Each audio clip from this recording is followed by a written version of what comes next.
क्यों एलएसी पे हलचल तेज? Withdrawal of Indian and Chinese troops from eastern Ladakh begins. क्या है भारत चीन पेट्रोलिंग एग्रीमेंट? सब कुछ जानते हैं इस छोटे से वीडियो के माध्यम से। वीडियोस पूरा देखिएगा। हेलो दोस्तों, मैं सिद्धांत विक्रम सिंह, स्वागत है आपका अपने चैनल सक्सेस विद विक्रम में। आज की सबसे बड़ी न्यूज जो है, जो सुर्खियों में बनी हुई है, उसे जानते हैं। देखिए, सारे न्यूज चैनल में India and China's began troops disagreement in eastern Ladakh. पूर्वी लद्दाख से भारत चीन सेनाएं हटाना शुरू, 4 दिन पहले समझौता हुआ। पेट्रोलिंग पर सहमति बनी, दोनों देश 2020 की स्थिति बहाल करेंगे। पूर्वी लद्दाख सेक्टर में डेमचोक और देपसोंग मैदानों में भारत और चीन के सैनिकों की वापसी शुरू हो गई है।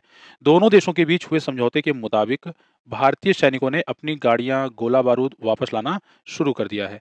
न्यूज एजेंसी एएनआई के मुताबिक भारतीय सैनिकों की वापसी शुक्रवार से शुरू हुई और सैनिक वहां तैनात थे जहां भारत चीन के बीच 2020 से टकराव के हालात बने हुए थे। भारत और चीन 21 अक्टूबर को पेट्रोलिंग पर सहमति जताई थी।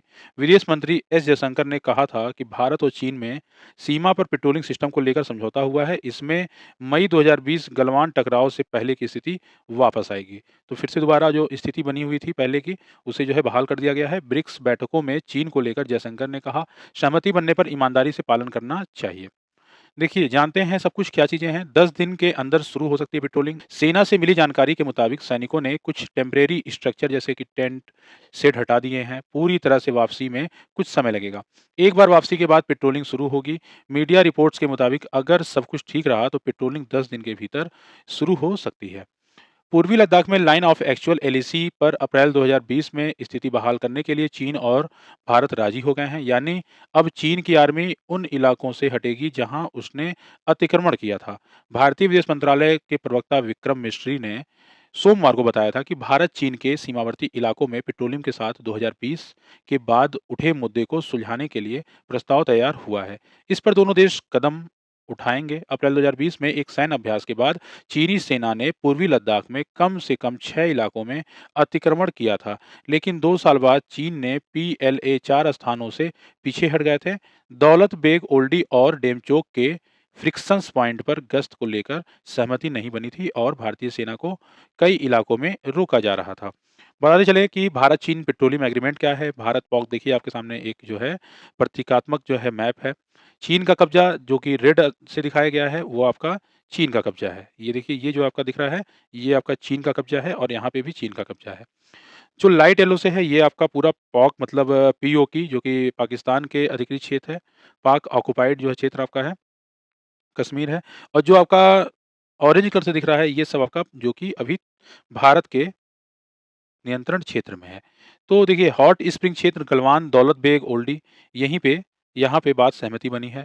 ये आपका गलवान का क्षेत्र है और ये देवसांग का क्षेत्र है। तो यहाँ से जितने भी टेंट वगैरह थे, वो सारे जो है हटा लिए जा रहे हैं। और हॉट स्प्रिंग हो गया, पैंगोंग हो गए, डेमचोक हो गया, ठीक है? ये सब जहाँ से आपका जितने भी टेंट हो गए, जितने भी बनाए गए थे, अतिक्रमण किए गए थे, उसे हटाने के लिए राजी हो गए हैं। अब यहाँ पे पेट्रोलिंग होगा। बता दें, 2022 में इन जगहों से सेनाएँ हटी थीं। देपसोंग, गलवान, पैंगोंग, हॉट स्प्रिंग, इस 4 जगह से सेनाएँ हटा ली गई थीं। 2024 में इन जगहों से सेनाएँ हटेंगी, दौलत बेग, ओल्डी, डेमचोक, ठीक है? आप मैप में देख सकते हैं कि इस 4 जगह से सेनाएँ पहले हट चुकी हैं और बाकी यहाँ से सेनाएँ अब हट रही हैं।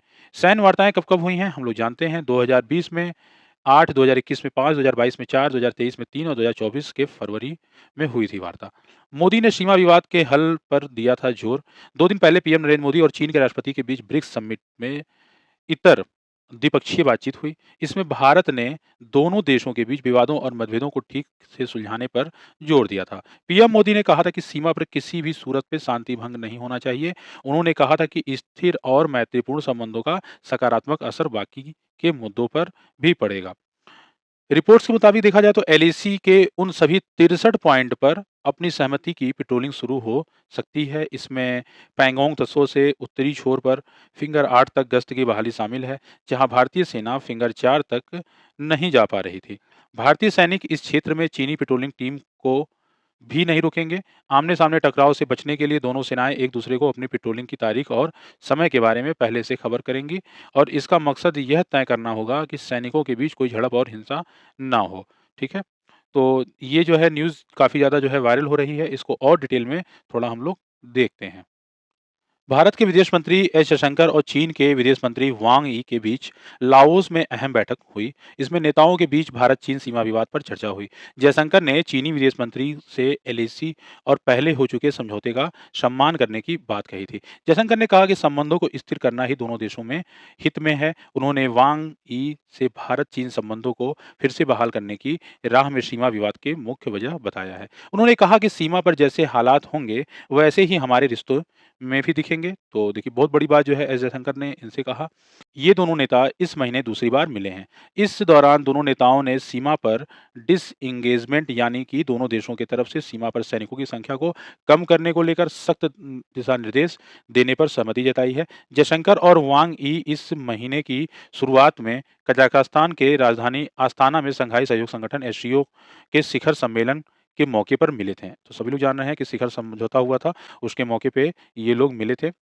बताते चलें कि भारत ने पहले भी कहा था कि सीमा पर शांति होगी तभी सही होंगे रिश्ते। विदेश मंत्री दक्षिण पूर्व एशियाई देशों के साथ भारत के संबंधों को मजबूत करने के उद्देश्य से महत्वपूर्ण आसियान से जुड़ी बैठकों में भाग लेने के लिए लाओस पहुंचे थे।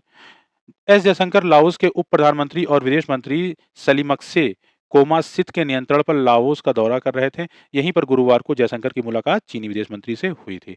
भारत और चीन के बीच मई 2020 से संबंध और खराब हो गए। भारत पहले भी कह चुका है कि चीन के साथ उसके संबंध तब तक सामान्य नहीं हो सकते हैं, जब तक कि सीमा पर शांति ना हो। इसी साल मार्च में जापान की राजधानी टोक्यो में जयशंकर ने कहा था कि 1975 से लेकर 2020 तक बॉर्डर पर शांति थी। 2020 के गलवान झड़प में सब बदल गया। हम कई मुद्दों पर सहमत नहीं हैं। जब पड़ोसी लिखित समझौते का उल्लंघन करें तो ये चिंता की बात है। इसमें दोनों के रिश्तों की स्थिरता पर सवाल खड़े होते हैं। गलवान झड़प में 20 भारतीय सैनिक शहीद हुए थे। साल 2020 अप्रैल-मई में चीन ने ईस्टर्न लद्दाख के सीमावर्ती इलाकों में एक्सरसाइज के बहाने सैनिकों को जमा किया और इसके बाद कई जगह पर घुसपैठ की घटनाएं हुई थी। भारत सरकार ने भी इस इलाके में चीन के बराबर संख्या में सैनिक तैनात कर दिए थे। हालात इतने खराब हो गए थे कि 4 दशक से ज्यादा वक्त बाद एलएसी पर गोलियां चली। इसी दौरान 15 जून को गलवान घाटी में चीनी सेना के साथ हुई झड़प में 20 भारतीय सैनिक शहीद हो गए।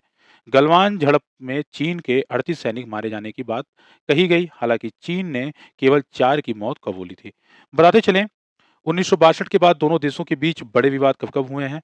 1967 में सिक्किम-तिब्बत बॉर्डर के बीच चोला के पास भारत ने चीन को करारा जवाब दिया था। इसमें भारत ने 80 सैनिक शहीद हुए थे और चीन के 400 सैनिक मारे गए थे।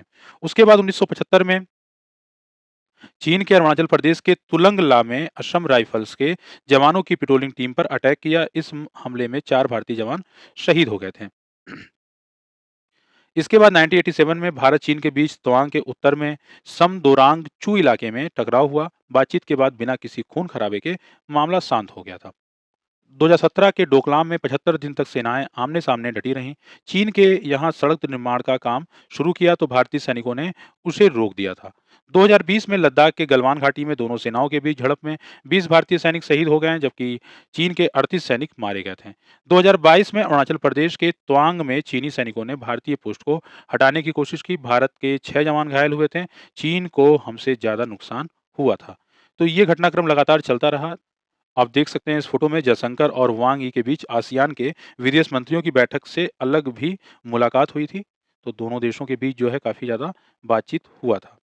तो ये कुछ इम्पोर्टेंट है भारत-चीन को लेके।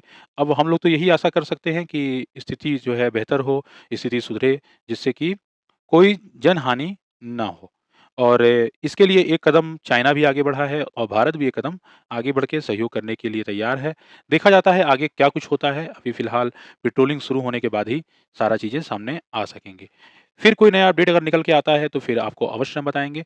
जो लोग चैनल पे नए हों, चैनल को सब्सक्राइब कर लीजिएगा, वीडियो को अवश्य लाइक कीजिएगा, अपने दोस्तों के साथ शेयर कीजिए और आप क्या राय रखते हैं भारत-चीन के इस संबंध पे और इस एग्रीमेंट के बारे में?